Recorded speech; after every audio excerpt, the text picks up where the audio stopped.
Let's talk about the sphere of the sun. Just a few kind of separate keynote ideas that we're going to try to string together.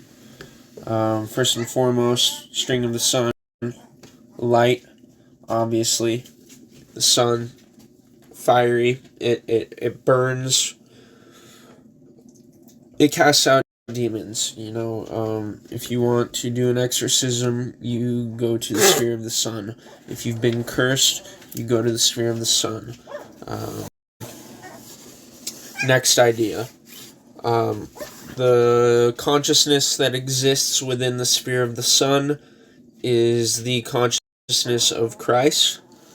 And that kind of, you think about these enlightened beings across religions.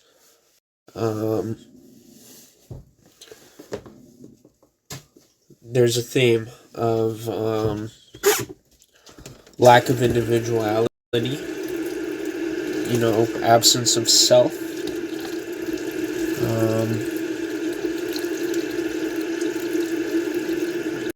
To love the universe is to engage with it.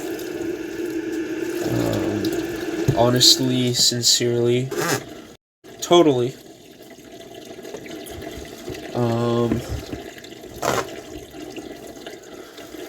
The sphere of the sun is also the sphere of action. Action, action, action. You have an idea and you do it. You see something and you respond. And not from a place of ego, necessarily. Because the ego likes to complain and bitch, but to see a problem, fix it. And this does play into this aspect of exorcism and casting away the evil.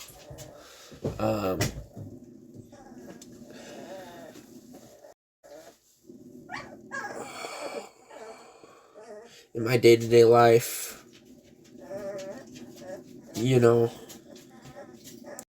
I've built up these crutches and these perspectives, these assumptions about myself and the world around me. Habits. I've built up these habits. And I apologize. I've built up these habits, and in preparation for my solar ritual, I have begun to really focused. I've been trying to rewrite some shit, and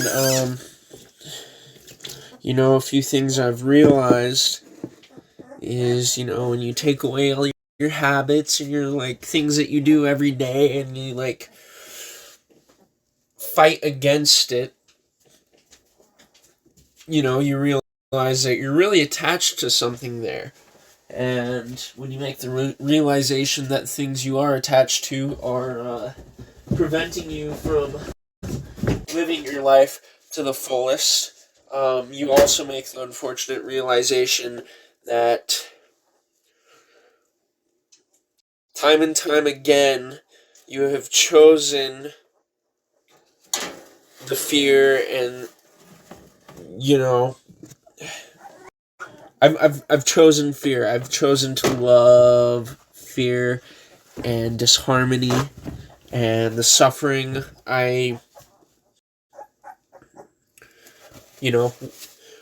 We pick our own suffering. We pick our own suffering. That's true. That's always been true. But it's it becomes not so much a question of am I willing to cast away these demons, but more so a question of am I willing to sacrifice that which I love, that which I have chosen every day, that which to this point I have chosen above God, that which I love more than anything, my identity. Am I willing to let go of that for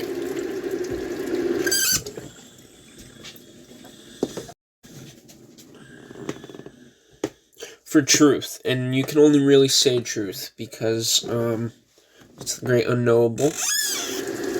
You know, at the end of the day, we don't know what lies ahead. But ultimately, the question is, am I willing to kill myself for...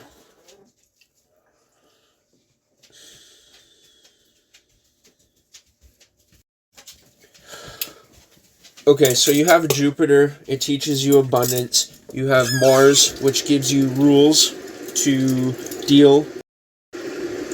You have Jupiter, which teaches you grace and abundance. You are lucky to be alive. You have Mars, it teaches you rules, vitality. It gives you a method by which to manage, to navigate. And then you have the Sun, which is the actual enforcement of these rules. The action needed, right? And on top of that, you know, you have Jupiter, great abundance. Everywhere you look, there's something to see. You've always had everything you needed to get to this point. Mars is the sphere of sacrifice. Externally, I would argue, you know, because you are setting rules.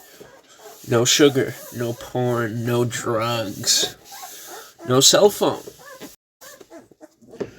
And then there's the sphere of the Sun, which is fucking suicide, because you are not only removing these things in the sphere of Mars, you are removing the person that allowed those in. To start with,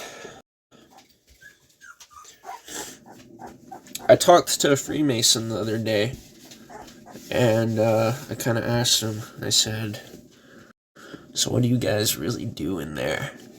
And he told me, we learn how to die. And I thought that was pretty interesting. Really, I'm just whining, you know, but also I'm trying to sort of proclaim victory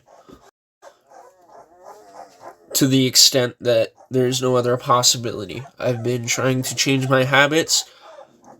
It has been very difficult. I've had a small victory every day. That's where we're at. I'm maintaining a clean home, working on my health, and working on just taking action. Taking action. And that's what I got going on. I just did my dishes instead of letting them sit there for a week and a half. Small victory. Anyway, that was very disorganized. I hope you get what I'm saying. And,